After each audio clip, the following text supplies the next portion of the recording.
Hi everyone, I'm Asad Kizilbash, Head of Product at PlayStation Studios and Head of PlayStation Productions. I'm here to welcome one of the newest members of the PlayStation Studios family, Firewalk. This team brings together some of the most talented developers in our industry, with an incredible pedigree in the online multiplayer space.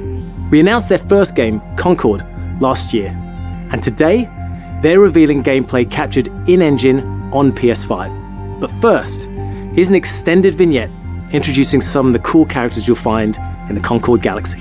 Enjoy.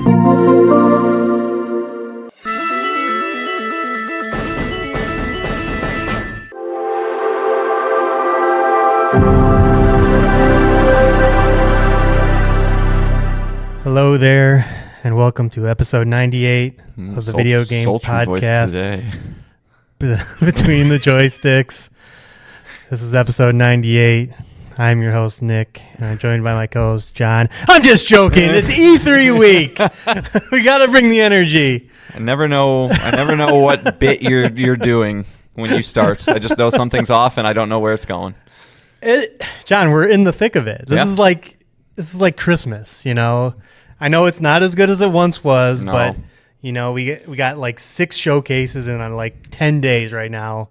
And it's all about video games, which, if you're listening to the show and you know us, it's a pretty big special topic for us, you know? Yeah. I mean, there's really one reason we're here, and it's that. So I think that's a very astute point, Nick. But yes, this is it's the time of year where, you know, yeah, sure, the NBA finals are happening, I guess, or the NHL finals, or you know, the WNBA drama. But no, this is the week of video games, and so it really is. Yeah, anybody else that says otherwise is a clown, doesn't know what to talk about. There is only one thing that can counter video games right now, and it's your birthday. Happy birthday!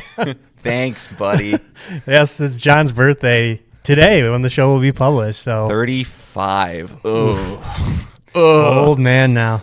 Yeah, I've been telling everybody that for some reason 35 feels worse than 30 did. Everybody, you know, I think 30 is that first old age number that people dread to get to, I think. Right, yep. And the Bo Burnham song.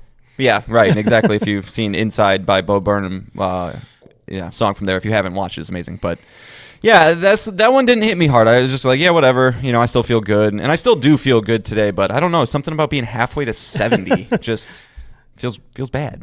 It's funny because when age is just a number. When you're younger, yeah, it's like these ages 30 and 40 seem older. And then when you get to these milestones, you're like, I still kind of feel the same. I'm still just a potty mouth, crassed idiot. Like, I'm not, you know, yeah, you as a child, you view adults as just having their shit together. And, you know, man, wow, I can't wait to be that, just on top of everything. And you get it's like, no, man, I'm still just flying by the seat of my pants and, you know, making sure that my kids are fed. Right, But other than that, I still play video games and...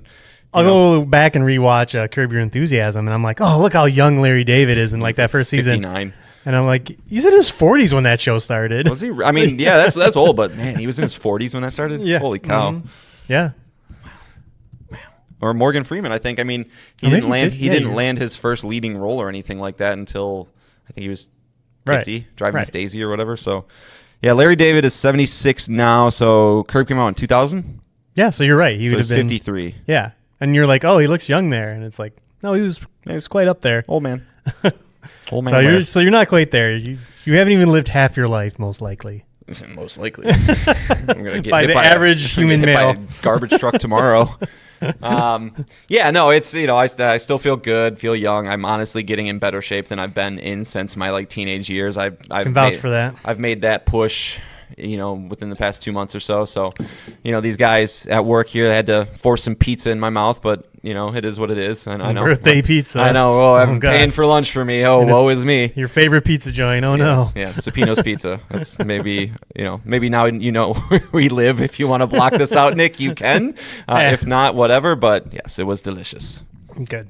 I'm glad you enjoyed it. All right, let's move back into E3. We're in it. So the show this week and next week will not be the typical format. It'll be pretty much covering the big shows from here on out. And if you want to write in and tell us what you think of these big shows or your predictions, this is how you get a hold of us. You can email us at betweenthejoysticks@gmail.com. You can follow us on Twitter at joystickspod and DM us there. Or you can make a comment on any of our YouTube videos at Between the Joysticks. Any of those things, we'll read it on the show. So, last week, John, let's catch everyone up. Yeah. At the start of the show, we started with the DEF CON level for a Sony showcase. Mm-hmm. And we were it seemed very unlikely because by the time the show published, there was no state of play announced at all. No. And Sony tricked us. They played us. I don't know why they decide they don't want to give anybody that tries to commentate on this space that they are in, enough time to prepare and things, but Jeff Grubb doesn't have to hide his head in shame. I wish I stuck to my thoughts a little more firmly last week. Yeah. Because I think I was a little wishy-washy on it, but I think it could still happen. Yeah. But that would have seemed like a fucking, second coming if I did. But yeah, you could be bragging right now. Yep. But no, on May 29th, announced for May 30th, is a state of play was announced. We were told it's happening, 14 games. PS5 and PSVR 2 titles, and since we last recorded it came and went. Mm-hmm. And I wanted to start out first, John, is why are they waiting? Because why like is the to time make between money. announcement and showcase getting less and less? Why do you think that is? I have a hunch. Okay. Why don't you give me your hunch and let me think about it? Because I mean, I'm sure I can think of something. I think the hunch is based because they're leaking. Because every showcase state of play has been leaked. It's a great hunch. And we think, and according to The Verge and an article by Emma Roth, they think it is Google employees leaking it that have access to YouTube. So people are uploading these videos, setting them to private, so nobody can see it. Right. But Google employees are going in, people. screenshotting it, seeing every game listed. And as a matter of fact, that happened with this showcase. Yeah, I came to you. I was like, I think I found a list. I don't know, but it's it's just typed out. It could be nonsense or not, but it was it. Yeah, it was 100% it. So I think they're trying to limit to stop the damage. Like the longer that video's out there, the longer people are looking for a state of play, the larger chance that it would leak. But I don't know, even at 24 hours it still got leaked. Yeah, I think that makes a ton of sense, and I would agree. It's probably probably the leading reason why leaks have always been a thing, but just with the digital age and every single day, information gets spread easier and quicker and faster in different ways. Anything you can do to limit that does make sense. The only other thing I can really think of is just that, Sony, as we've seen in the past 5 years or so, is just very anti just interviews and talking to people and anything like that, whether it's showcase announcements to showcase times or showing games off too far in advance. They don't like to do that anymore. It's just they just are overall a much closer to the vest kind of company, but that's a very blanket type of answer. But I think your leaking thing is probably the main I think reason. you're right. The big two reveals of the state of play, as we'll get into, are both coming within months. Yeah. So I think you might be onto something. They do not. Yeah, they have. Whoever's in charge of the decisions of our marketing or their head of PR, you can bet that they do not like long times between things. We just see it. We see it over and over again with. Where's this game? Where's that game from? Whether it's from Microsoft or Wolverine from PlayStation themselves. I mean, I think that game was teased so far ahead because they probably just had some Marvel agreement that they just had to show it off. They probably didn't want to, but hey, if you guys want to make this game, we need to show it off now. But other than that, they haven't. Like all the Marvel games have been announced way too early. The Motive Iron Man, the EA Black Panther, the Skydance, new media Black Panther Captain America game. We're shown so. Yeah, so early. Anytime that happens, I think that's due to an outside force. But if Sony's up to their own, what they want, and what they think is right business wise, they keep their lips real tight. I mean, even the people that they've put in charge, right? We're far from the days of the Sean Laytons, the Shuhei Yoshidas, the guys that seem comfortable in front of a camera. Mm-hmm. Jim Ryan and Herman Holst, and who's the new guy, Nishino? Mm-hmm. Herman seems okay in front of a camera. He seems whatever, but like I think the other guys just don't like to talk. We're just businessmen, and here's our stuff. Here's our product. Go raise our stock prices, please. Yeah. Well, as we'll talk later, they don't want to be where Sarah Bond and Matt I wouldn't want to be where Sarah Bond are sitting right now. So, getting caught because everything's out there. So people will fact check you immediately. But all right, let's get into the showcase itself. Again, I said it was 14 games. We'll save our review and the user reviews for after we talk about the games. So, you ready? Let's do it. All right. Do it. So, they kick things off with the big first-party game, this studio's first game. That's Firewalk and Concord, which we saw announced last year, exactly a year ago at the PlayStation Showcase. We got a release date. Again, it's coming August 23rd, 2024, and what we got were 2 trailers. So we know what Concord is now. Concord is a 5v5 hero first-person shooter. The closest examples are Overwatch and Apex Legends, meaning you're just not a generic soldier in this. You choose a character, they have unique abilities, unique to them specifically, and then you try to compete on the map for objectives in the first-person view. But let's start with the first cinematic trailer, which kind of gave you the vibe of the game and introduced you to this free gunning crew in the Concord Galaxy. As we mentioned from the leak or the rumors last week, is very Guardians of the Galaxy vibe. What did you think of this cinematic trailer, John? You could definitely tell they put a lot into it. Yeah, that was a pretty trailer. This game has so many obvious inspirations. The biggest one, as you mentioned, Overwatch. And so I think that not only are they taking a page out of Overwatch's book with the gameplay style, what they're trying to do on that level, but also Overwatch killed it with their character things, right? Like, hey, we're doing these. I think they even did like some weird 30-minute episode movie thing. Like they were hard into that. And I think that's a large reason why that game thrived, at least, not that it's doing so hot anymore, but when it was winning Game of the Years at the Game Awards and taking up all the mind share of the multiplayer space, it was a very well put together game, but also characters, Tracer, and you're going to be so much better at this than I am because you played the shit out of Overwatch and I didn't. But Winston, the gorilla. Thank you, that was the gorilla. Yeah, I couldn't think of, but these characters actually had fleshed out personalities and things, and so people could attach and relate to them on a gameplay level, but also as a character level. And so you can tell that they're trying to do something similar. So I applaud them for that. I will say, this is the first time we've seen this game really blown out, so we got a ways to go. It left a little bit to be desired in terms of, connecting with these characters. And again, giving me 3 minutes with a character, or however long the trailer was, that's an impossible task to have me latch onto. But it is something they need to make sure that they focus on. I agree with you.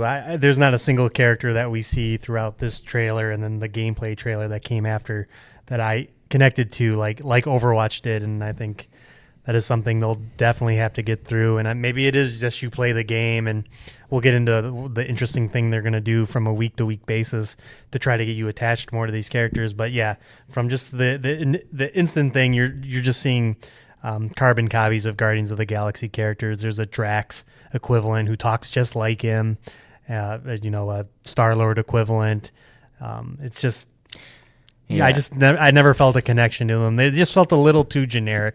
Right, and when I think of games that have casts of characters and character shooters, fighting games, those are big ones. And when I think of the characters that I personally think about the most, it's like the Blancas and the dude from the Soul Calibur games that looks like a demon with 2 swords, and it's off the wall characters. And so if I see a bunch of just hominid, human-looking characters, and that's the sassy one, and there's the different colored skin one, and there's the sniper rifle one. It's like they start to bleed in together, where it's like, again, going back to Overwatch, like Winston's a big gorilla, Tracer's kind of she's cute, that's her thing, she's cute and she's fast and she's quick.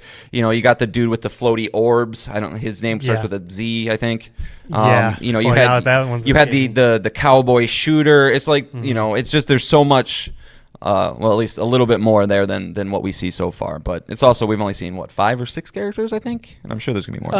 As far as this cinematic trailer, they really only focused on a couple of them. But I'm sure the gameplay trailer showed a couple more, and there will be 16 playable characters at launch. Okay. So so then we got that, and then we got an extended look in the gameplay. As I mentioned, hero shooter, looks a lot like Valorant meets Destiny. Mm-hmm. That's how it kind of felt. Is like you have Valorant looking abilities, but you can also be in third person view like Destiny for certain abilities as well. You see characters using like traversal abilities, being able to do a barrel roll or a flip, and it'll go into third person for that.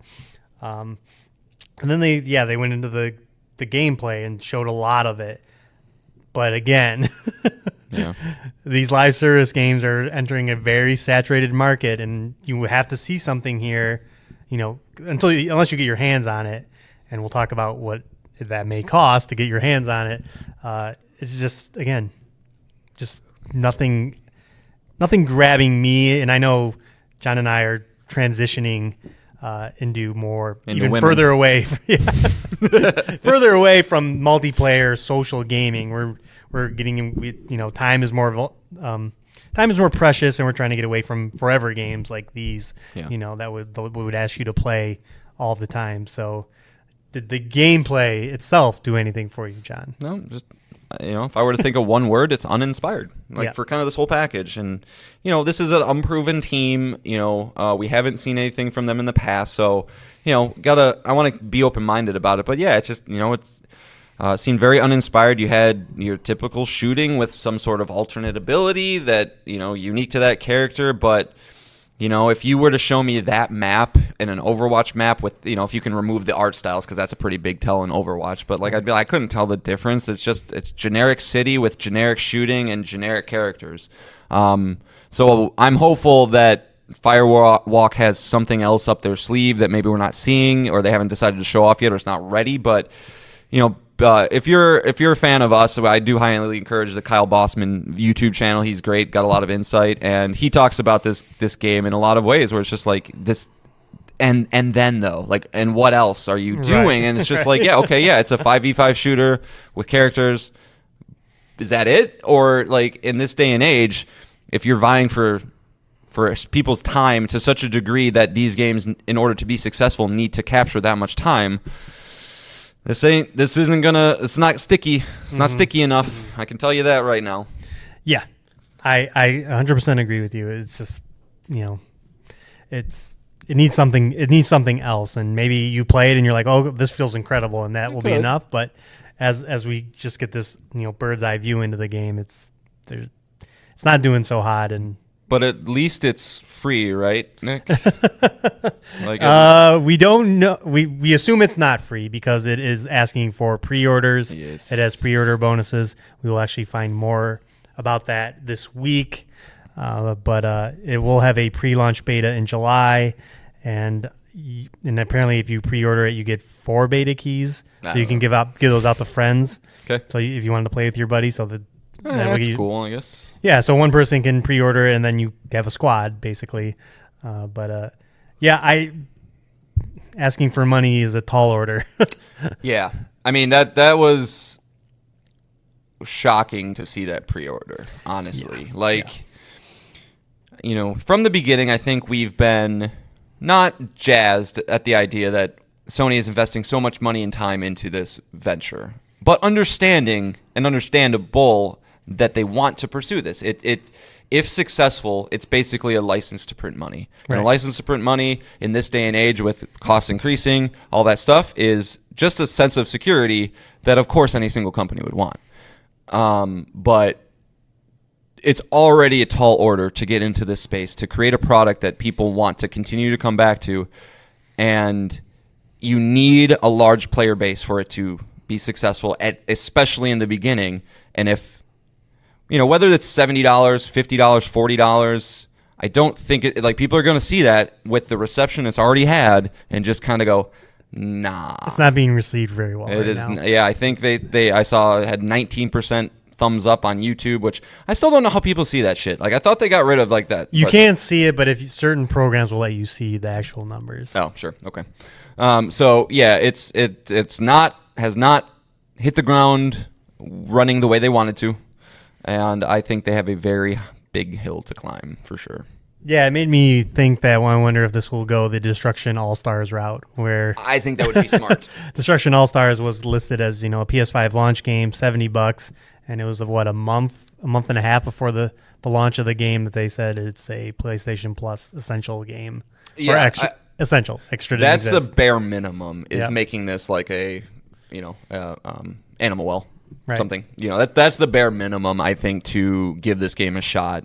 Otherwise, if you're relying on people with an unproven developer, an unproven IP, a unproven genre for Sony, really, it's just that's a lot of unknowns. And It is a day and date game on PC as well, which will help. That's a It'll help, much yeah. larger audience. Yeah, but they're gonna have to sign into the PlayStation account. They will, and they don't. God, they I don't like that. You want me to rant, Nick? Let's talk about that. We will get into that on the next topic for sure. Right.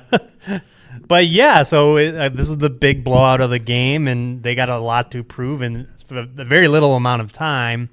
So we're going to see a lot of this game. I expect a lot of coverage around the beta. I imagine we'll get a state of play dedicated to this game in August and the lead up to it. And but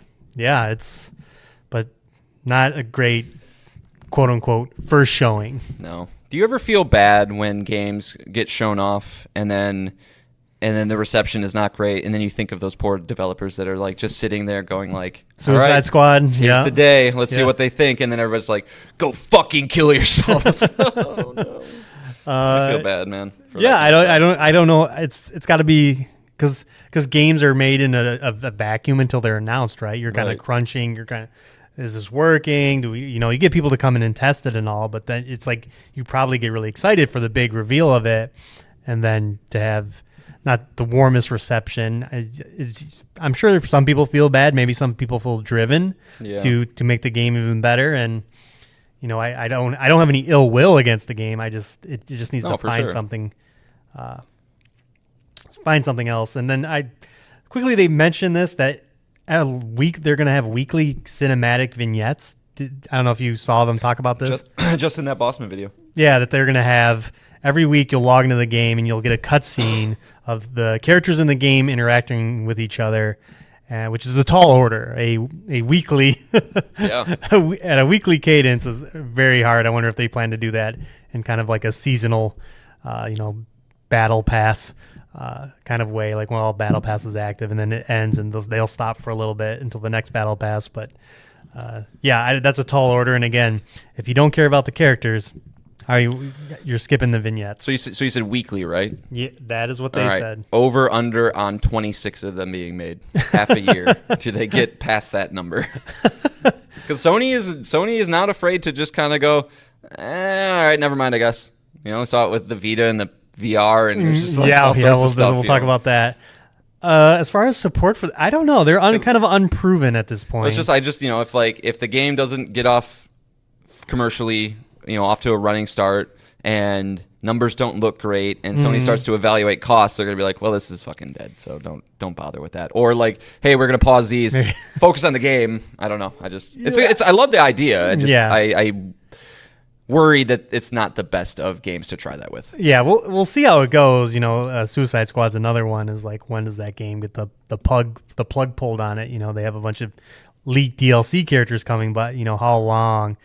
Are they going to be the next Marvel Avengers? I think that was 2 years before we got the full plug pulled. Sounds right. 2 to 3 years. Sounds right. But we'll see. Again, it's first showing.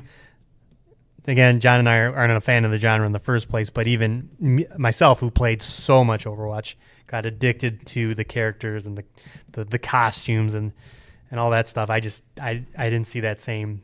I don't have that same passion in what I see from this game. So they got something to prove.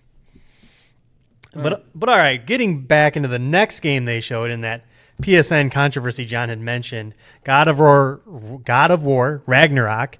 A wonderful, wonderful game. You heard John and I just love that game so much. I believe it was John's game of the year that year. Yeah. I wanted to. Yeah, Neon White gave it a run for his money. It's coming to PC on September 19th, which is great news. But again, this this topic is going to keep coming up, that this game will require, I can't talk today, a PSN account. I'm too excited. It's a problem for a podcaster. I'm jacked up on caffeine, and I got that high of E3. So You cheesed? yeah. I'm cheesed. But here we go again. You know, we saw it when Helldivers 2 tried to enforce it. We saw it with Ghost of Tsushima multiplayer requiring it. And now we have a fully single-player game coming to PC requiring a PSN account. And do you feel like ranting or no? I'm going to try. It's my birthday. I don't want to rant too hard. No, I'll just say this is it's just incredibly tiring and also a little disheartening when we finally get a state of play as a whole, right? And we get announcements for, honestly, and I think I have a pretty good pulse on this, one of the best games I've ever played come to a different platform, and we got guys on the PlayStation side going, no, keep the exclusives here, what are you doing? And we got people on the other side going, fuck you, Sony, I'm not playing this shit until you activate PSN in every country in the world. And it's like, can we just enjoy people? No. Can we just do Internet that? comments. And it's like, the idea that there's so many people outraged in the PC world because I have to sign into a different account, which... Well, you say so many people. Sure. Well, hold on. Let me Internet rant, Nick. Okay, go ahead. I'm getting revved up now. So, you have all these people that are like, well, I'm not giving Sony a penny. I'm not signing into this. They want my data, blah, blah, blah. It's like, first off, big point. Ubisoft, you sign into shit. EA, you sign into shit. Microsoft, you sign into shit. Warner Brothers. This isn't exclusive to Sony. So that argument, go away. Now, you got some people that are like, well... with Helldivers, right, they sold it in countries and then they retroactively put this in. So then effectively that purchase, if you're in one of those 180 countries that are not really, there's not a lot of people playing games there, but some people, I can understand that. But nothing going forward is that anymore. Everything going forward is simply a login to, yeah, sure, probably Sony wants your data. Your phone is listening to you at all times. I guarantee it. It is what it is. Your ISP is listening to you. Everything. And so I'm so disheartened that, if it were me and, this game of a generation, 10 out of 10, one, beats. It didn't win Game of the Year at the Game Awards, did it? No, Elden Ring did. Mm-hmm. So, but that's fine. It was, up against that. It's like, can we just please celebrate this shit? And it's just... I don't know. I can't get more riled up. Dumb. It's so dumb. It's people who the problem probably does not affect at all. It doesn't affect them. Virtue signaling in subreddits where they know they're going to get the upvotes. R gaming, our PC gaming, Twitter or whatnot, and it's whining, as we've talked about. It's a knee-jerk child's reaction to something you have to do for everything you ever use in your life ever is create an account. And I love video games. I play them every day. But, sorry, guys, this shit isn't that serious. Right. Also just, companies do bullshit practices all the time, but let's not be so naive to think, okay, I expect Sony to have some sort of infrastructure, I don't know what goes into setting up a country into the PSN. But I gotta imagine it's pretty robust, at least in the sense that you need servers, you need internet, you need some sort of framework and all that stuff. And so, are they going to spend the resources to put in something into Tajikistan or Burkina Faso in Africa? No, they're not. Are there maybe some people in those countries that want to play games? Sure, I'm sure there are, but. I'm sick of the virtue signaling. I'm not mad about anything currently. What is the number? Okay, that's what I'm going to be mad about today. So it's what it feels like people do, whether it's that or, the WNBA controversy that I'm not going to get into that now, but it's just like, what are we talking about, people? Right. Can we just enjoy the things we enjoy? Well, anyway, rant over. Controversy breeds engagement. Yep. The whole system is fucked online. So anyway, let's move on. Anyway. All right. Next up, we got a trailer for Dynasty Warriors Origins. I cannot tell you what number this is in the series. I think it's 10. But I don't think so. I think... No? Maybe you're right. Maybe you're right. I don't think I've ever seen Dynasty Warriors 10. So this is coming later next year from Omega Force. It does finally look like they actually updated that old, let's just say PS3 looking engine. yeah. The dynasty. It looked much nasty. It looked much prettier than their other titles that aren't like tied to like should be called One Piece. The dynasty engine. Yeah. They're when they're using another property, it's usually looks a little better because the property makes it easier, like One Piece, or they did the Zelda version. Zelda, Persona, Dragon Quest. Yep. Yeah, Persona 5 Strikers. This looks better, but it's Dynasty Warriors games are like guilty pleasures. It is what it is. Yeah. Well, I think I remember you saying something when this list got leaked, right? And I showed it to you. Like, man, I hope they changed something up. They didn't. They didn't. It's still you're fighting 190 people at the same time with a big spear that will sweep all of them out at the same time. And I totally understand why some people might like it. I got nothing for it. Yeah, it's a franchise that's been around a long time, very long time, and has had spin-offs and other versions of it's basically the monopoly of video game franchises, where you're a single dude and you're killing hundreds of soldiers because you're just so powerful. But it's using Chinese lore. What's the big bad guy in that series that he's been in other games? I'm sorry, in what series? Dynasty Warriors. Oh, I don't know. Oh, God.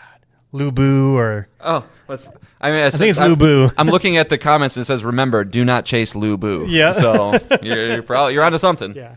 Yeah. I was about to say, too, I guess it's a character creator. It's not like a named protagonist. And so, well, I guess it's time to return to the legend of Long Dong.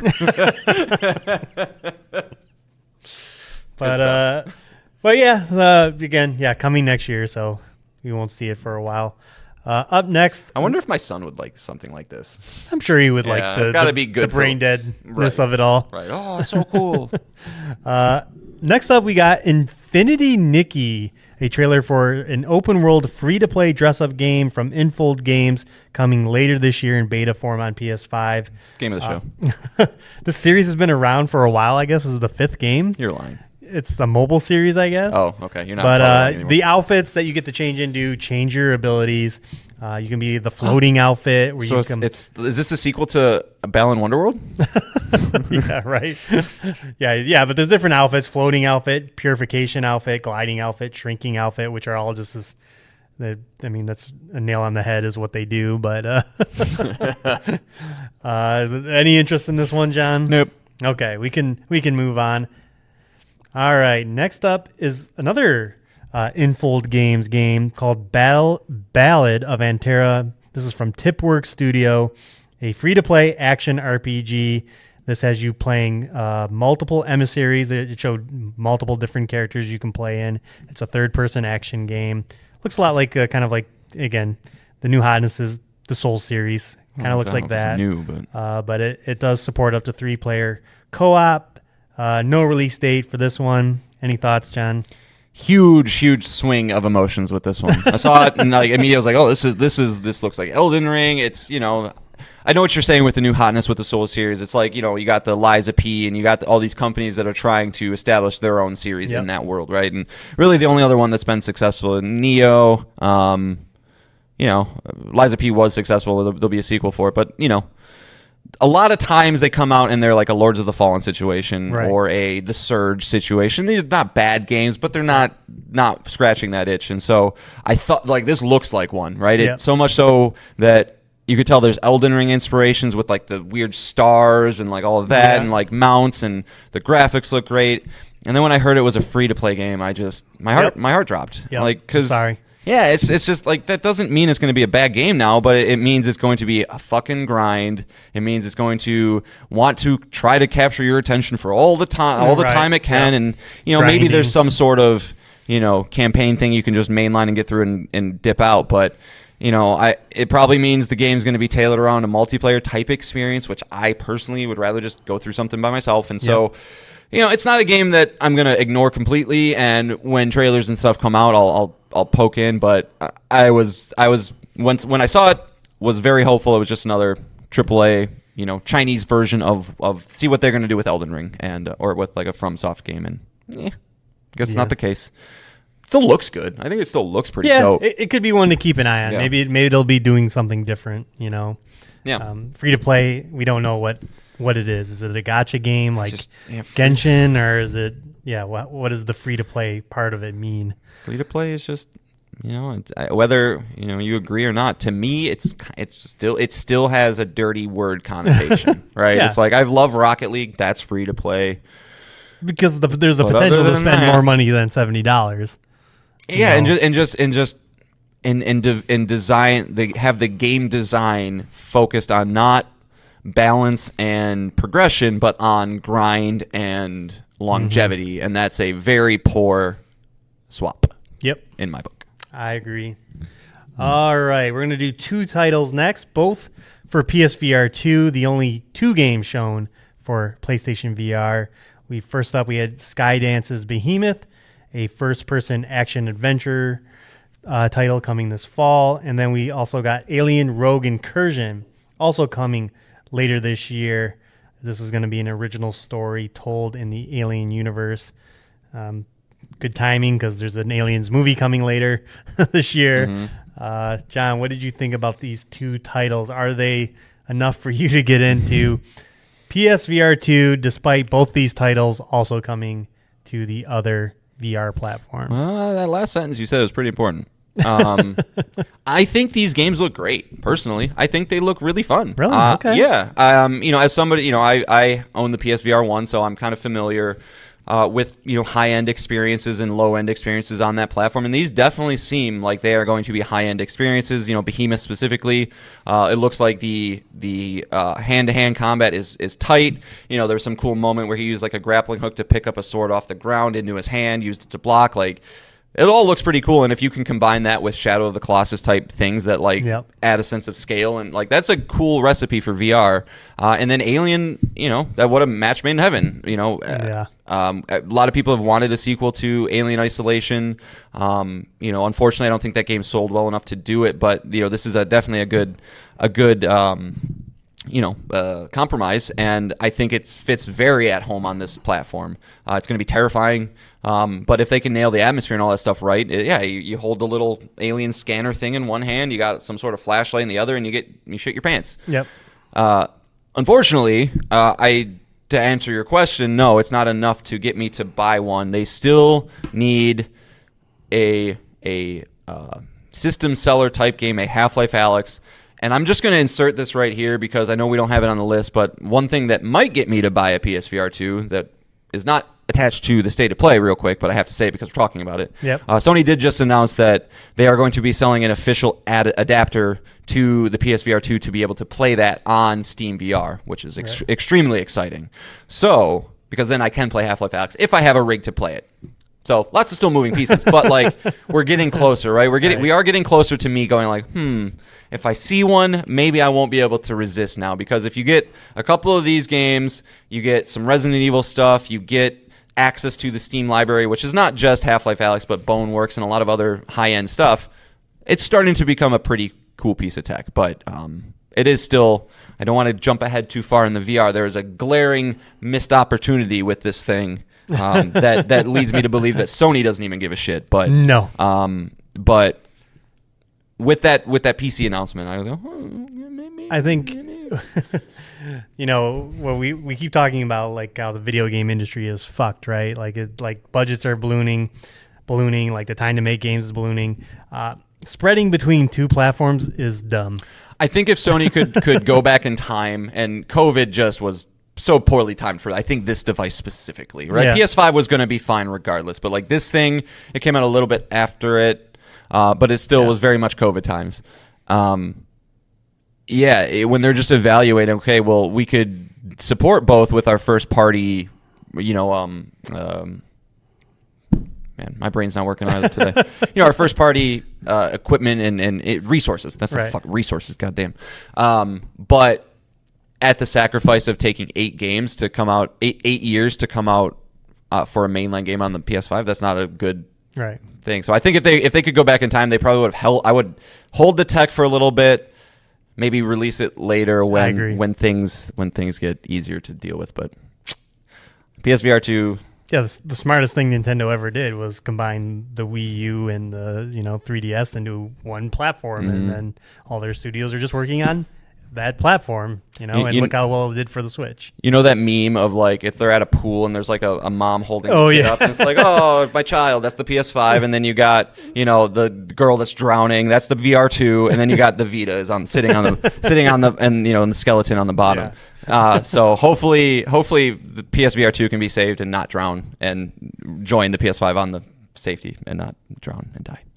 I agree. Yeah. All right. Well, let's move on to the next game shown. The next game shown was Marvel Rivals. It is coming to PS5 and is going to have a closed beta test also this July. And I'm going to sit here. I'm going to lead with this because we've talked about Marvel Rivals before. It's an Overwatch 6v6 hero shooter. Haven't heard that before.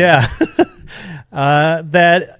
This is another Sony misstep, is having the same genre of game in the presentation in which you show off your very similar game. But might be a Marvel thing. We talked about it earlier, though. That's true. You don't know. But what Marvel Rivals has going for it is and love the characters already. You love Spider-Man. You love Storm. You love Iron Man. That is a big deal, and now you have this game directly competing in the same genre against your first-party exclusive. And yeah, by all accounts, it looks like Marvel Rivals will be free to play. This was a misstep, big time. That's kind of my thoughts on this one. It's exciting. It's coming to PS5 again. Not my thing, despite its Marvel. Yeah. Tie-in, but you show this game to you 7 years ago, you'd be like, yeah, exactly, exactly, yeah. If you showed me Concord 7 years ago, I'd be like, oh, let me play that. But yeah, this was a mistake. This game should not have been in this showcase. Well, I'm watching the trailer for the first time right now. I admittedly skipped this trailer. It looks better than it did the first time, for sure. But yeah, there's no way that I don't know, man. I don't know when companies just let go of this idea that they can compete with Fortnite and Roblox, and I don't know. They got to try. You have to, but yeah, I don't know. I could see this one at least finding a niche audience, like you said, for that exact reason that I can swing around as Spider-Man and do this, or I could be generic green man with gun and knife. Yeah, that's probably better option. Yeah, but not much to say. And again, another game that doesn't have my interest. But I think, again, Sony, come on. Who's making that one? Be smart. Does anybody like it? Nexon. Right. All right. Let's go to the next one, which John is interested in. I am? Yeah. This is from Everstone Studio. They're making an open-world action-adventure RPG that looks like a Souls game. It's called Where Wind Meets. And I believe when I talked to you, John, you said this was a highlight, or you texted me this was a highlight. Well, yeah, and that's why I was like, both this and that Ballad game, I was like, cool, Soul stuff, like, let's go. And then that's why I learned after I texted you that Ballad was free to play. But this one, I will say I was not as high on this one, at least from a gameplay, the way it looks standpoint. It's got a lot of those, and I don't know how to really describe it, but I was watching the trailer again today. It's like, when you make an animation with a sword, and it has that trailing effect everywhere. I kind of don't like that. Okay. Like, at least when it's really over the top. And so, there's some little art differences that maybe I'd tweak, but it's exciting to see these games start to really come out of China. I mean, there's so many people there. There's got to be so much talent that's untapped into, right? Which is why I champion and love that Sony's going into India and trying to figure out in Africa, right? These are just areas where you have people with different cultures and different, stories and mythos and things like that you can really start to maybe see something different because as a now 35-year-old man, I like different experiences that I haven't seen before. And so this seemed familiar yet different. And so it's, every single one of these kind of games, it relies at the end of the day on how does it feel? How does the combat gameplay feel? Because it's such a game of microseconds of reading enemy attacks, dodging at the right time, parrying at the right time, that you need that to be extremely tight. But I hope that this is one of the better ones and not one of the worst ones. I guess that's what everybody probably hopes with video games. Right. But I will say one thing I'm not worried about, but one of the main reasons I love FromSoft so much is that I feel like their enemy design and their boss design is so bananas that I'm always so ready to see what the next thing is going to be. And Dark Souls 2 specifically left me a little... just wasn't, I didn't feel it as much as the other ones, and that's a general consensus amongst everybody. But a lot of the bosses in that game were just knight-looking dudes with big sword, imposing armor, and that's kind of it. And they have flaming sword and slashing sword. It's like that just gets a little samey after a while. Yeah. And so in this trailer, it shows a lot of dudes that you're kind of just fighting with a sword, but then it also showed some sort of big summoned fish thing, right? Yeah. And so like more of that, less of generic knight guys. And so hopefully it leans into the fantasy, into the fantastical. That's why Bloodborne's so cool. That's why Elden Ring's so cool. And like, Dark Souls 2, which is a little more of the medieval stuff. It kind of, it's good. It's really, really fucking good. But I will have my eye on this one. It definitely seems a little more, definitely Crouching Tiger, Hidden Dragon. I think that part of the end of the trailer is like right from the fucking movie. Yeah. So, yeah, I do. I liked your point about like games from countries we're not typically used to getting games from. Europe, North America, Japan. We saw just within the past year 2 games from South Korea between Lies of P and Stellar Blade. Just fantastic titles that really captured the gaming world with their debut game. And what is one of the biggest games of this year is Black Myth Wukong from China. Mm-hmm. So that's a great point. Is like, maybe this is one to keep an eye out because there's untapped development power in these countries, and it's exciting that they're releasing games everywhere. Besides video games and hiking and that stuff, like I do kind of view myself as somebody who really is just curious about how other people live, how other cultures operate, and things like that. And if you think about, if you have ever found yourself fortunate enough to travel to a different country or something like that, it's mind-boggling just how people can live such different lives than you live at your house, right? And it's the food, it's the smells, it's the sounds, it's the way that they break bread with one another or spend time with one another. And it's like, I'm sure, as somebody who just wrapped up Stellar Blade, it's like, yeah, it felt Western in a lot of ways, but it also felt uniquely different. And some, it's like probably this is the Korean touch that like you can't sometimes put a finger on. And I'm sure there's so much of that all over the world. I think of before. I probably started playing a lot of games developed in Eastern Europe and Russia and things like that. I probably didn't see a lot of like just derelict kind of wasteland type things, but I think I think of the Chernobyl series or the Stalker series or Fear. I don't know if Fear is made by guys over there, but it's like has that sense of foreboding, and I think for better for worse, that's kind of how life is in a lot of those areas, right? It's gray, like in life in Russia. I'm sorry if we have any Russian listeners, and I'm being very disrespectful. I don't mean to be, but it's like, I think of that land as like gray and kind of colorless, and we're just getting by, and they insert that into their stories and their characters and stuff, and it's interesting. It's more interesting to me than just, dude who lives in some suburb of some major town in the United States. Like I've seen that story. So should be, yeah. Yeah. Yeah. Yeah, do you know who made Fear? I don't. Is it the most American person ever? Yeah. Funny enough, it's Monolith Productions who would go on to make, the Shadow of Mordor series, Shadow of War, and would go on to bungle Wonder Woman. Yeah, who are having trouble with Wonder Woman reportedly. Yeah. I forgot about Fear. I haven't thought about that series in a long time. Yeah, I don't know why that one popped in my head, and I probably shouldn't have said it, but sometimes you just got to roll with it. Yeah. Speaking of Fear, the next game trailer we saw was the Until Dawn remake. Again, this is the remake of the 2016 video game, Sounds or right. 2015. One of those PlayStation 4 game that's coming to PS5 and PC. We got another look at it. I can't tell the difference, but I'm sure they did something to it. It's coming this fall, no release date yet. But, again, we've talked about it before. Sorry, I'm pulling up some, because I haven't looked at these. There's some people are comparing similar shots. Yeah, this was an interesting one because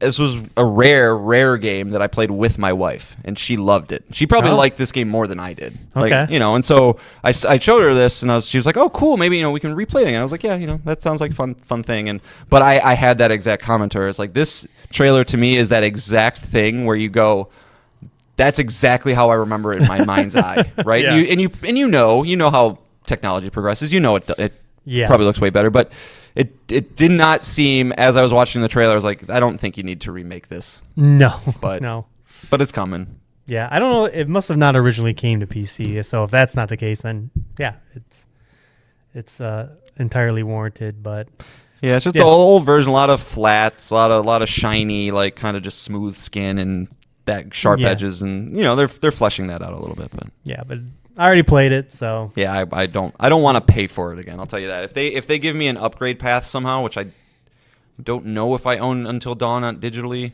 I might do a $10 upgrade if my wife wants me to. But other than that, like, no, I appreciate these narrative games, but every single time I've made it through one, Life is Strange, Until Dawn, The Quarry, I always get through and I go, okay, cool, now I can go play a game. Right. I can do something else. Right. There's always a time and a place you're in the mood to play it, but this is an interesting one in the sense that it's being done by Ballistic Moon, which is a team that I don't think has really worked with Sony in a second party capacity. But I've heard that, like, if there were any acquisition targets in the future, obviously Arrowhead Games, as they've worked with Sony a little bit, but this is another one that people are kind of throwing around. But I don't know if they've done anything besides this. This looks to be the only thing they've ever done. So, we can see how talented they are. Yeah. Could it be Blue Point 2.0? It's always a softball to do a remake project first. That'd be pretty awesome if Sony could figure out, like, if you had 2 Blue Points going at the same time, man, you can do all the remakes. You could finally remake Bloodborne. Yeah. Takes 2 studios. All right, let's move on to the next trailer. It's Path of Exile 2 from Grinding Gear Games. This is a free-to-play Diablo game. Basically, it's an isometric class-based loot game. The funny part of the trailer was when they showed couch co-op, and I was like, oh, couch co-op. That's something I don't see very often. No. It will have early access later this year on PlayStation 5. Any interest in this, John? If I was a different man in a different time, yep. I would love it. But free to play. No, do yourself a favor and look up the skill tree to the first Path of Exile, and you'll go, oh, that's enough to go, nope, I'm not dealing with that. I'm sure it's, we work with a guy who, he loves the first one. He's super excited about the second one, and he talks about it all the time. And I'm a little bit jealous sometimes because it's a game that you need to sit down and you need to, like, you're probably putting 200-300 hours into this. It's your game. Minimum. It's your only game. So he's super jazzed for it, and I everything I've ever heard about this series is basically like Diablo but better. It's just kind of like, if Diablo is baby's first action RPG, this is kind of like the one you would go to next. Yep. So on that sense, I think it's probably something awesome, but I won't have time for it, unfortunately. Agreed. All right. Next up, we got a trailer for a game we've seen several times at this point. The, I guess, console exclusive Silent Hill 2 from Blooper Team. We got a release date is, of course, coming October 8th to be specific. To be specific. Now, this game has not looked good in the past. The last trailer, the combat trailer we saw, got a lot of negative feedback on. But what about this one, John? This one, it was definitely improved. I think this is the first time we've really kind of gotten a look at just how characters are going to interact with one another. Obviously, a little bit more than just the same shot of him jumping between buildings over and over again like was in the last trailer. But it still has a long way to go, I think. Obviously, this game is going to be compared against the Resident Evil remakes. So it needs to shoot for at least that level of quality, and I can tell you, at least as of now, it's not there graphically. It looks, honestly, a middling PS4 game at best. I think the environments are okay, but the environments are supposed to be foggy and whatever. So, it's not pushing tech in that regard. But I think, the facial animations don't look great. The character models don't look great. I think the atmosphere and some of the sense of scariness that you would need to find is there. Nobody likes a skittering mannequin that crawls across the floor at hypersonic speeds. No. But, so definitely has freaky enemies for a franchise. There's that famous enemy that's like a picture frame, right? Yeah. And, that looked cool the way that they did that. So you can tell there's good creative things in there. But I still don't think this game is going to get received very well. I think, it's just such a highly regarded game. More than I would argue any of the Resident Evil games. Even Resident Evil 4, it's like this is the game that the people who are into it it's their favorite game of all time. I think I've told this story on this podcast of I looked up just a list of 25 greatest narratives in video games because I was just on a watching games kick, and that they had this at number 1. Mm-hmm. And when you get to that level, a lot of what makes those things special are the nuances and the intricacies and the way that they tell the story, and the way that they've talked about the sequel is we've adapted it for modern audiences. We've removed the fixed camera so you can rotate it, which I get from a modern standpoint and a quality of life standpoint, but part of what makes things creepy and intense and tension and things like that sometimes is a curated specific experience. And so I think it's going to be a game that it's just not going to live up to what people have the first one in their minds, and it's not going to be as high a quality of a remake as the Resident Evils. But I still think I think you're looking at high 7s, low 8s. Okay. Yeah, that's maybe a little high. Yeah, I'm thinking low 7s on this one. Yeah. They have a lot to prove. Again, you look at the pedigree that the game, this game made the series is from all accounts, right? Mm-hmm. And you really gotta do good by that game, and so far, and it's hard to say. It's in because. As not that I consider myself an analyst, right? I'm not just a podcaster. I don't really have any credentials in life in that regard. But you can just tell, man. I'm evaluating this against a different set of standards than I would a new IP or a new thing, and be okay, well, let's give it the benefit of the doubt. But I don't know. You would think okay, if there's one thing that that Bloober team can nail, it's the story, because you just copy it. And it's the graphics, and you're telling me you've modernized it and you've done this. It's okay, don't fuck with it too much. Yeah, but we'll see. I mean, I'm glad we have a release date. It felt for a little bit there, especially last year, it might be vaporware type stuff. So yeah, I mean, here's another one from Konami, just where they have 1 foot in, 1 foot out of video game making, and where you hope that they, I don't know, at some point decide to jump back into the pool or not, but stop. Don't, if this is not what people want, do not continue down this path of taking your properties that people love. Don't have some bullshit team remake some Castlevania game or something. And they seem to be all into Silent Hill. They had that Weird. Silent Hill transmission. I didn't watch it, and I didn't hear anything that came from it. No. So they had that weird free game that sucked, apparently. Yeah. So I don't know. It's weird. Yeah. But I don't know. We'll see. But I agree, John. It's not going to. It's good that it got itself away from Dead Space remake and Resident Evil 4 remake, at least a little bit, though. Yeah. And Alan Wake 2.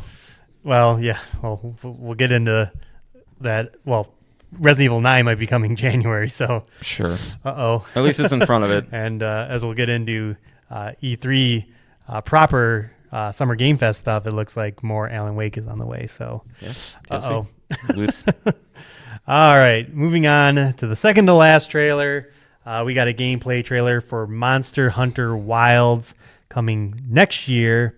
We got a little view of the kind of the biomes. It looks like the monsters themselves can change the environment. They kind of show a lush environment, and then it looks like some predator comes in and it gets all, it drastically changes the environment. We got a good look at how mounts are involved in this, that you can instantly call your mount anywhere, and it looks to be addressed one of my biggest complaints of Monster Hunter is the mobility and how clunky your character is, and how it's fine that, when it's one of those games where you're always committed to your action. If you're swinging your big axe, he's going to swing that big axe as slow as possible. You can't cancel out of it. Mm-hmm. and which is fine. But when you're trying to run away from giant beasts, or they're running away from you, and you're trying to chase them, and you're just a sluggish character because you're carrying a sword 3 times your size, I find that very frustrating. Sure. But it looks like you can call your mount at any point. You can do damage off your mount. You can, they showed them using the environment to pull down some rocks on some of the monsters. Yeah, I think this is going to be Elden Ring's lasting impression on the video game world. Of like having instantaneous summonable mounts that just let you vary up everything about the game. Yeah, it just makes it feel better. Like it's just, you need options. You need ways to get away and not just sitting there just getting your shit kicked in by some dragon, Yeah. Oh, the amount of, I mean, I've never really been into Monster Hunter, but like the amount of times, at least in Elden Ring, where I go, nope, and then hit down and just run away. I'm getting out of here. Yeah, it's just great to have that option, like, and same thing with like stealth games. Like I think really good stealth games are the ones that give you the most amount of options for when you get caught. Metal Gear Solid 5 would slow down time when you got caught, so you'd have this extra window to do what you had to do, either get a head start running away, take out the character, but it makes stealth feel better. Like you don't want stealth to be a fail state. We're still playing a video game, god damn it. Yeah, you don't want to be playing Monster Hunter and get stuck and stunned and not be able to get out. Especially they were showing him fighting multiple enemies at once, and it just without this mount, it looks like hell. Unless you're playing with multiple people, which the trailer showed as well. But I don't have anything more to say. I tried Monster Hunter World and bounced off of it pretty hard. So Monster Hunter is just, unfortunately, not my thing. Yeah, this is a big FOMO series. Yep. Like for me, where it's just I look at this trailer, I go, that looks cool, and I love I speaking earlier about how I love good enemy design, good monster design, and this game has it. But I kind of have that same feeling. I'm going to probably get 20 minutes into combat and I go, yep, I don't like how this feels, but. Alas, can't play everything, But this game will be huge. 2025, it will be huge. Yep. Mm-hmm. All right, John. That's the end of everything. Yep. There's nothing else. No. There was one more game. We did talk about the rumors about it last week, but it's one thing to hear the rumors. It's another thing to see the trailer entirely, and that is that Team Asobi is making a sequel to Astro's Playroom, simply called Astrobot. It is coming this year, September 6th. John, there's very few trailers that get you like emotional. This was one of them. Just the pure joy of this franchise, of this character, how he interacts with the world, the music, the cuteness, like we mentioned last week, the strong comparison to Mario, any 3D platformer. And then you get into the cameos, Nathan Drake, Kratos, Parappa the Rapper, and the fact that it looks like you're rescuing PlayStation peripherals. You see him rescuing a PS5 at the end of the trailer. You see all these other peripherals. It's just pure joy, pure excitement, pure fun. It's a near perfect game trailer, in my opinion. Yeah. I mean, I mentioned earlier that Concord had a 19% approval rate. This had 99. You cannot hate on this. Like if you're one of those very few people, usually they're guys with big burly chests and beards and whatever, that goes, I don't want to play no damn cartoon game. Get over yourself. All right. This is going to be smile type shit from start to finish. It's supposed to be 4 times as big as Astro's Playroom. They've said there's going to be 6 galaxies with over 80 levels. Over 150 cameos. Yeah, like it's just going to be packed to the brim with just creative ideas. And there's been examples of challengers to Mario in the past. At one point Sonic, right, and Crash, and maybe even Ratchet and Clank at one point, but. Sure. I mean, like if they can continue an upward trajectory of quality and keep that bar as high as they have with these, Playroom, but also Astrobot Rescue VR, which I will one day get you to play, Nick. Okay. Because it is better than Playroom by far. Like it's amazing. Oh, okay. It's one of the best games I've ever played. But, yeah, I mean, this is exactly what I wanted to see from Asobi. There is the big elephant in the room of this not being on PSVR 2, which I will admit, is disappointing. That is a bummer for it. It's the right business move. Yeah, but a couple million. I still think I still believe it's coming to PSVR 2 at some point. Okay. I think that you can adapt this relatively easy into a VR experience. If you can do that with Resident Evil, if you can figure out a way to take a third-person game, make it first-person, make it VR, you can do that with Astrobot, and it is a little sad that it wasn't there, but I will be there day one for this. I might even pre-order it, which I usually don't do. Just I have sheer confidence. I guarantee this game's going to be over a 90 on OpenCritic. I guarantee that if you play it, you will have fun, and I'm excited to play it. I'm excited to play with my son.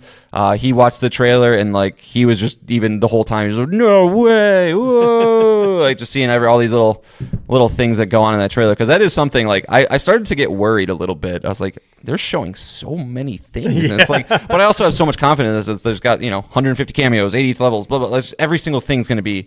It's going to be like Super Mario Wonder levels of every level's probably going to have its own fucking unique biome or something crazy. Special shit, man. Do not sleep on Astrobot. I can't imagine anybody listening to us has not played Astro's Playroom yet. Play that if you haven't. Buy a OG PSVR to play the first game. It's amazing, even if you got to spend $200 to do it.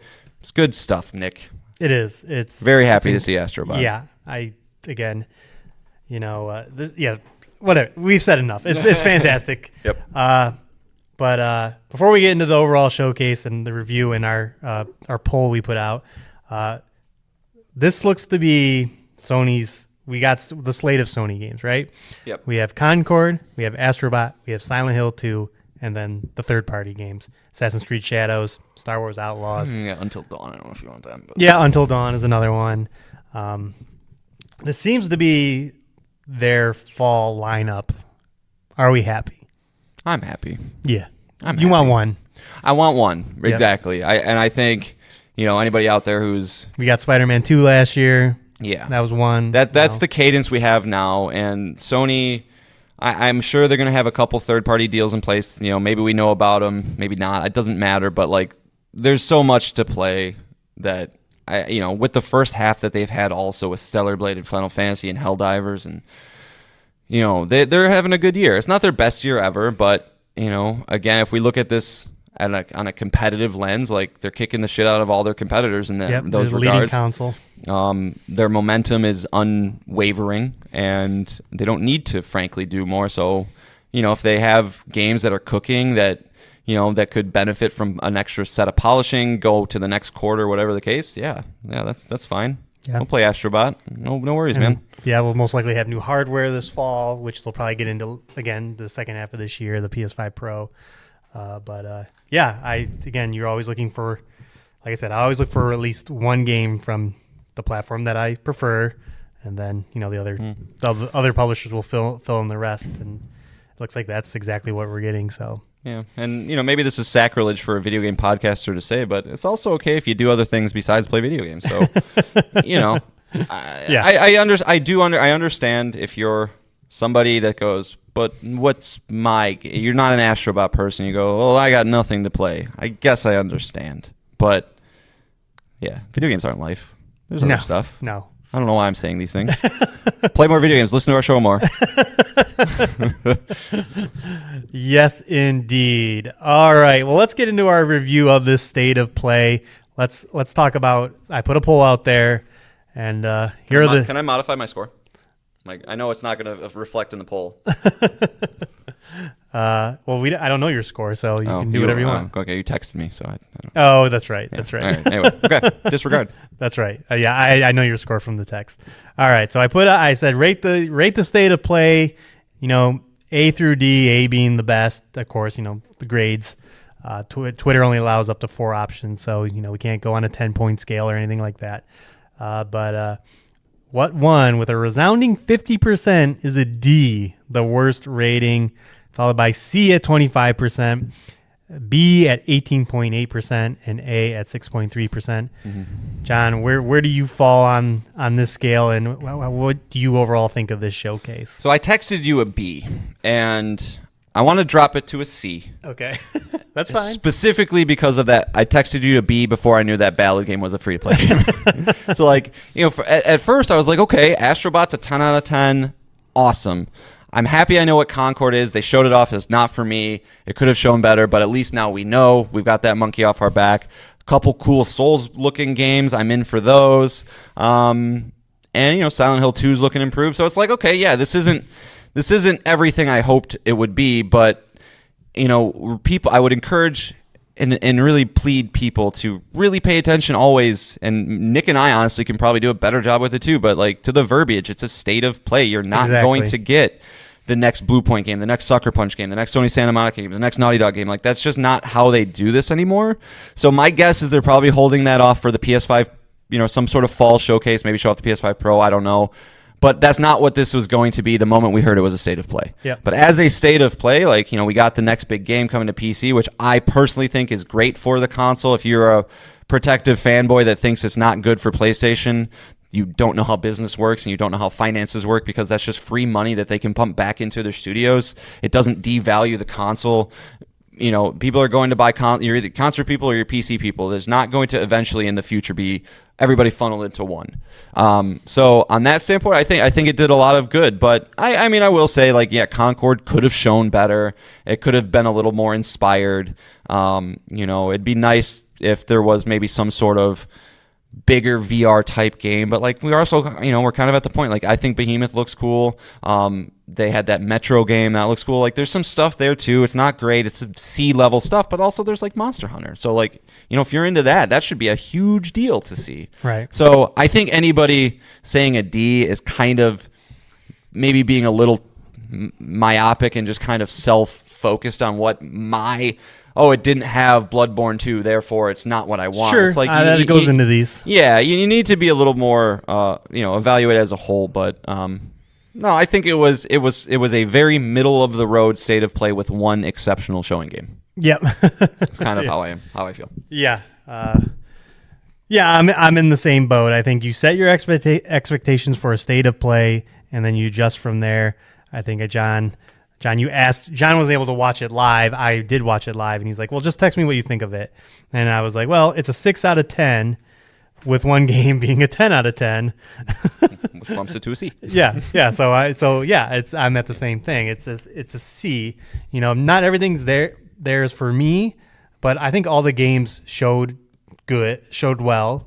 I didn't think there was like a one stinker out of everything that was shown. Good grammar check, Nick. I mean, I think Infinity Nicky was whatever. I don't know if that needed to be there, but it was filling an area that is not going. No, not our type of game. But I didn't think it showed bad. Like, I could see why someone would look at that and go, "Oh, I would love to play dress up with a character." And well, I've heard, you know, I think Greg Miller has said this in the past, and other like people that are kind of have the inside scoop on the industry, but like, when these shows are being made, that's typically how they develop them as well. It's like, we're not putting a show together where we expect to hit 12 out of 12 for people. We want everybody to get 3 or 4, maybe 5 out of 12 or whatever. Right. So yeah. And again, it ended on one of my most anticipated games now, and with Astrobot, and just how well it showed. And again, it was cool to go, and you know, I was watching on YouTube with the comments on like an idiot, but when Astrobot showed, that was like, the comments were all incredibly positive, because that's how strong of a character this is, how strong this trailer was.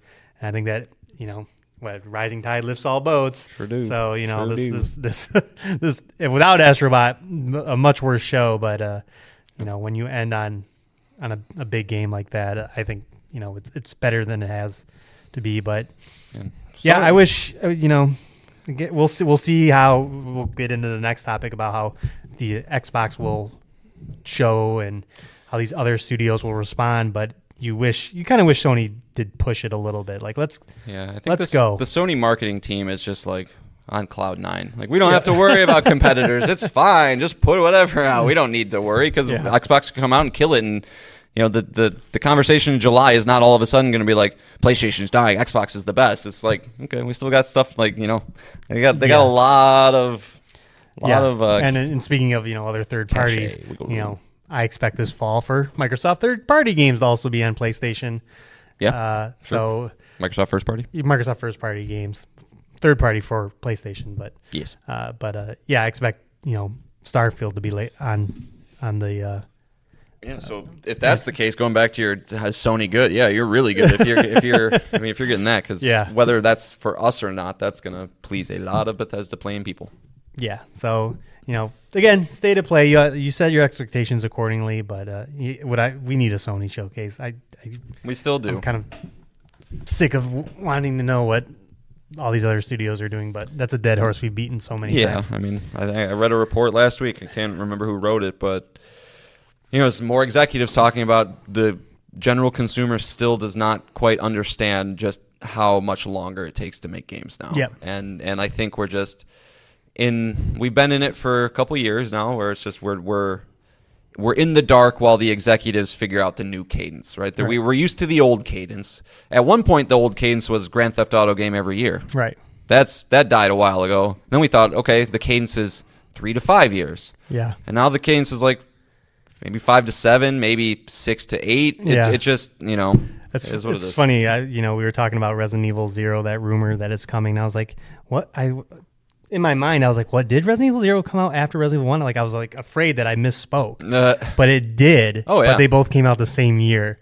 Resident Evil 1 and Resident Evil 0 came out the same year on GameCube. Oh, okay. So the remake of 1. Yeah, the remake of 1. Yeah. So I was like, because I freaked out when I saw 2002. I'm like, oh, shit. Did it come out before? But no, I was correct. But yeah, that's exactly it. We're going to rely on indies like Dave the Diver to kind of fill this spot. And while we wait for, less games year over year from the first parties, but it is what it is. It is what it is. All right. Let's move into the next topic. Between this episode and next episode, there are 5 announced showcases taking place. Starting off with Jeff Keighley's Summer Game Fest, followed into Days of the Dev, the Double Fine showcase where they show off indie games, and the Devolver Digital. Devolver makes some great games. Plucky Squires most likely going to be there. Maybe get a release date. That's an indie game that could fill out this fall. And then followed by the Xbox Game Showcase, then Call of Duty Black Ops 6 Direct, and then followed by an Ubisoft Forward. So we have three showcases on June 7th, a showcase on June 9th, and then a showcase on June 10th, all between this episode and next episode. Okay. Yeah. So next episode is going to be like 3 hours, just prep for that. But let's start with Summer Game Fest. I don't think, John, you've been following the teases so far. No, I do not. Okay. All right.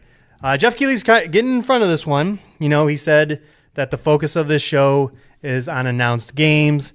And if he was to rate the show before it aired, he said an 8 out of 10, which is weird. That's a weird thing to say. Yeah, that's a really weird thing to say. You would want to be a B minus. Yeah, you think you'd want to be like hyping up it's a 10 out of 10 show, but it's focused on games that are announced. So he's trying to set expectations, but we also know that 2K's next big game is here, which could be a BioShock or a Borderlands game, and that's a big deal. But I'm going to go over the stuff that they've said as much is going to be here. I'm going to stop on the big ones for John, and I think there's only one. Okay. So far confirmed, Alan Wake 2 Night Springs DLC is being teased. Cool. Monster Hunter Wilds will be there. Never heard of it. Dragon Ball Sparking Zero will be there. Lame.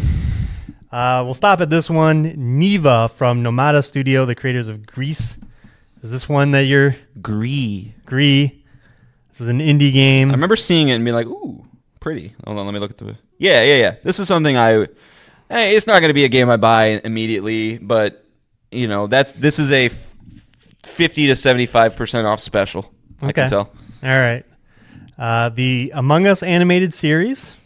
The next game from the developer of Choo Choo Charlie. Batman Arkham Shadow, the VR game. All right. Phantom Blade Zero, which we saw at Sony Showcase last year. I get all those ones confused. You would remember if you saw it. And then finally, teased today. John, you are familiar with Blumhouse, right? The horror studio? Yeah. Last year they announced they opened their own game studio. No, I don't remember but they did, Okay. and they're going to announce their new horror game. And again, this is what they announced when they announced the studio, is that they're going to focus on smaller indie projects, 10 million and under projects. And my guess would be it'd be on one of their IPs. And they have some good IPs. Just don't be fucking Five Nights at Freddy's.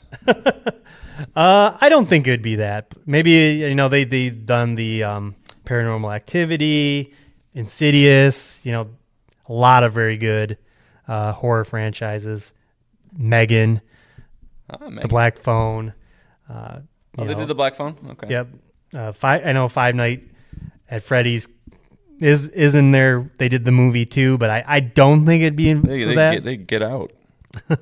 Yeah, no, they're again, king of horror. Like all the best horror movies have been made from this studio. So I wonder. I think they would be touching one of their properties, and I would go with like a Paranormal Activity, like an indie game in that world. Ooh, I found it. The Adventures of Tom Thumb and Thumbelina. Okay, That's it.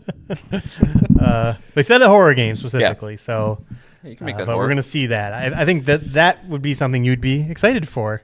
Yeah, that's definitely horror is such a tricky, fickle bitch. I love it so much, but it's also the easiest genre in anything to make really bad. Yeah. So, yeah, it definitely something I want to see more of. I like horror.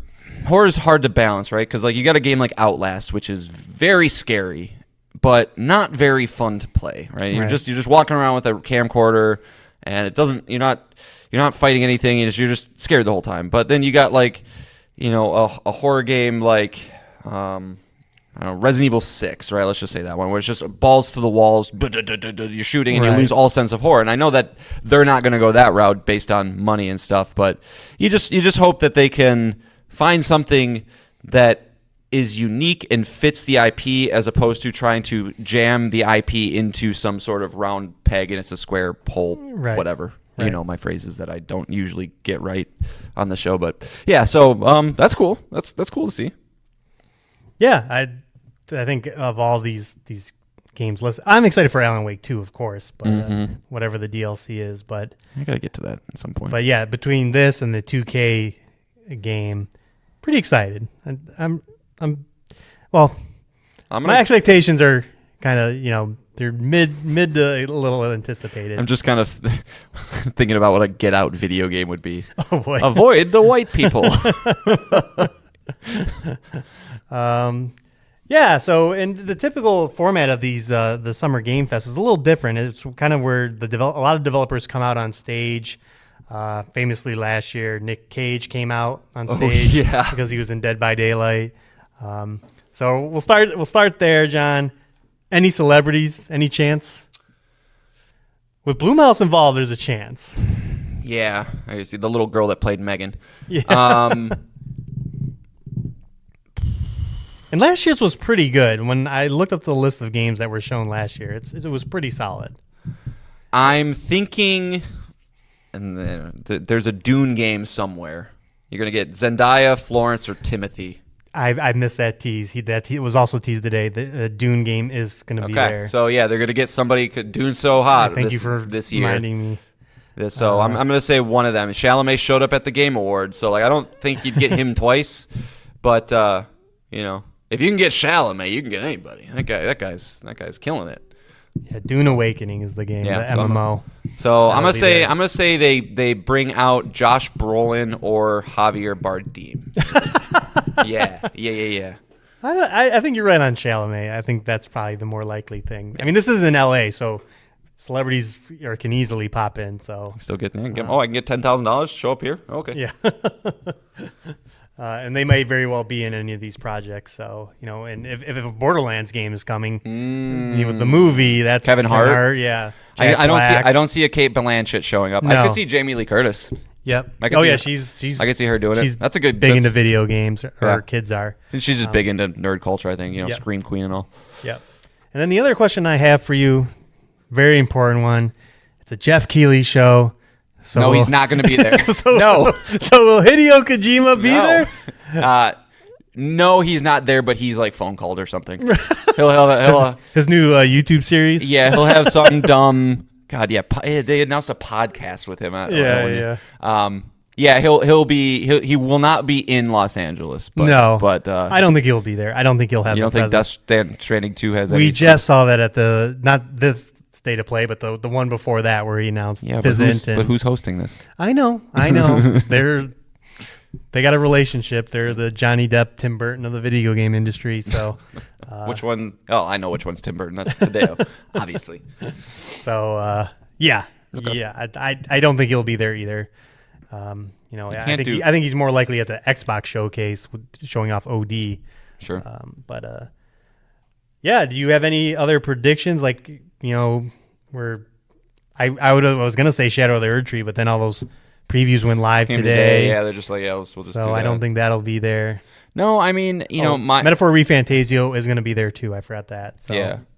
I mean, I despite Keighley going, don't expect big announcements and all that stuff, I think there should still be some sort of one more game that kind of does, and I'm going to put my chips on BioShock. Yeah. That's my which would be a big deal. It would be a huge deal. The return of that franchise. Judas is coming out next year, so it's like, that's going to try and take a lot of what made BioShock special, but it'll probably be another like Callisto Protocol Dead Space scenario where it's like, the master and then the new apprentice, like, which one can do it better. But that's a series that needs to come back. It's been rumored. It's, there's those 2K things that people have been talking about. We've mentioned on the show. I think it's BioShock, so I'm going to say that's the big game of the show that they're going to save. But other than that, no, I don't really know other predictions. Anything else is just going to be disingenuous. Like, sure, maybe like I'd like to. You know what I'd like to see is maybe some more information about that Windblown game from the Dead Cells creators. Mm-hmm. Like, give me a date for early access or like when people can start getting their hands on that, so I can see that. But yeah. There's that Crimson Desert game that looks bonkers. Oh yeah, that would be fun to see that game there. But that's probably more a Games Con. You got that level of games. You'll probably see the Space Marine game. But. All right, let's move on to the Xbox Game Showcase. My ankle's really dry. Okay, it's so dry. Why you got a dry ankle? I don't know. Gotta figure that out. Drink more water, bud. All right, that's a solution to everything. Yeah. I don't really want to talk too much about previews or predictions here, unless you have something big that you really want to talk. Well, we'll talk. Will Hollow Knight be there? Will Hollow Knight be there? Yes. You think it so? will. Yes, okay. It will. Okay. Yep, we're getting a date. Okay. Ooh, bold. Yep. It's a bold move, Cotton. Yep. I know. All right. That game's burned you especially. All right. Xbox has so many games out there. Odds are, Perfect Dark, Fable, they'll all be there. All their State of Decay 3, just everything they have. Indiana Jones Avowed, because those are slated for this year that we saw. So we'll definitely see those. Era History Untold, games like that. But Starfield DLC. But I want to get into, they closed some studios, as we've talked about. And that's kind of the elephant in the room. Right? Mm-hmm. You can't go on stage and say we're committed to the next big thing, that we love our studios. Oh, we're so excited for Obsidian's Avowed. We pride ourselves on giving those studios their creative edge that they need to succeed. Because when one of your studios, Tango Gameworks, releases by all accounts, a Game of the Year candidate, multiple award-winning game in Hi-Fi Rush, and then you reward them by closing them, you think they would have to address that. Yeah, you think so. They won't. They won't? I don't think so.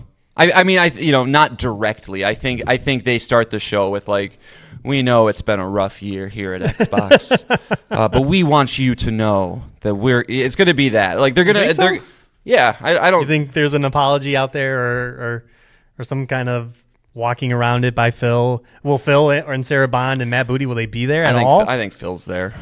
I don't know what you do as that. Like they've positioned every single showcase, every single communication in front of a camera type thing with that man. Like that's like for 10 years.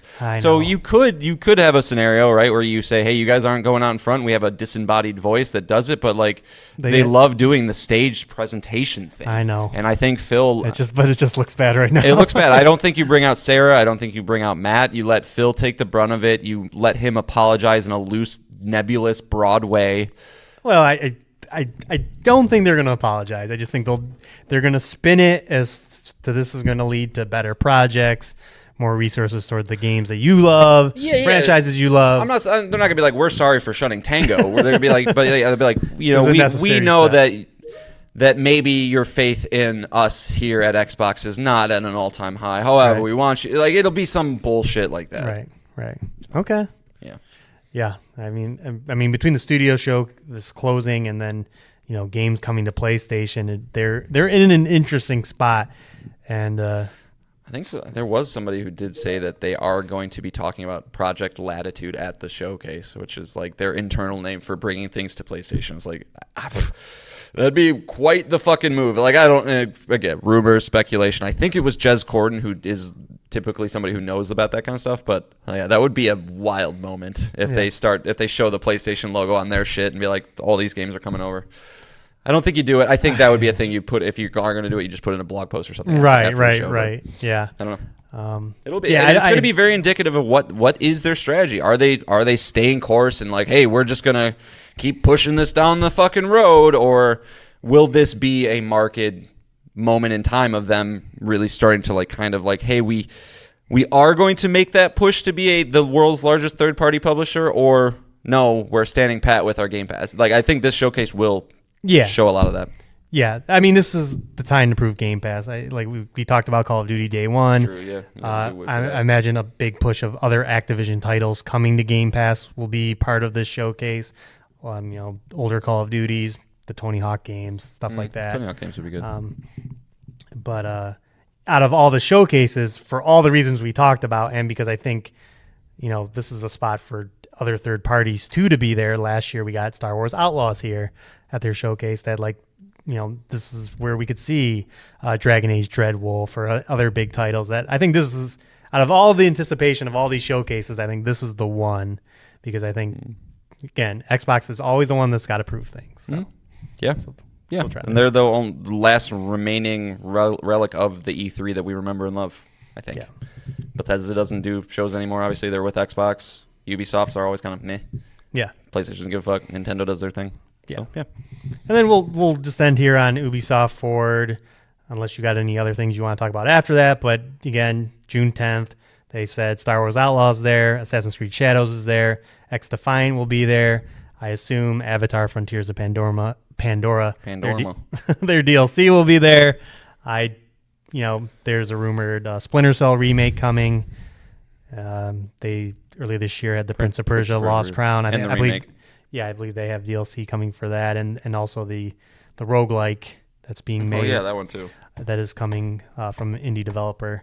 I'm assuming all those will be there. I'm assuming they'll have some kind of other surprise, but yeah, I'm thinking for them, kind of deep dives into the things that we know of. Yeah, maybe Splinter Cell would be one game that they show off. That's the next thing, and like the Tom Clancy, Breakpoint, Wildlands, whatever series or extra, I don't know. Yeah, and I'm sure Just Dance as well will be there, but they have such a strong fall with two AAA titles between Outlaws and Shadows that I think. But they also have done like a ridiculous deep dive into Outlaws. Like, what more can you really do into that? And right. So, I don't know. Yeah, they probably will have a very underwhelming show, but with the potential to have like one like, oh shit. Yeah, I think it'll be the most average. Rayman Legends 2. Yeah.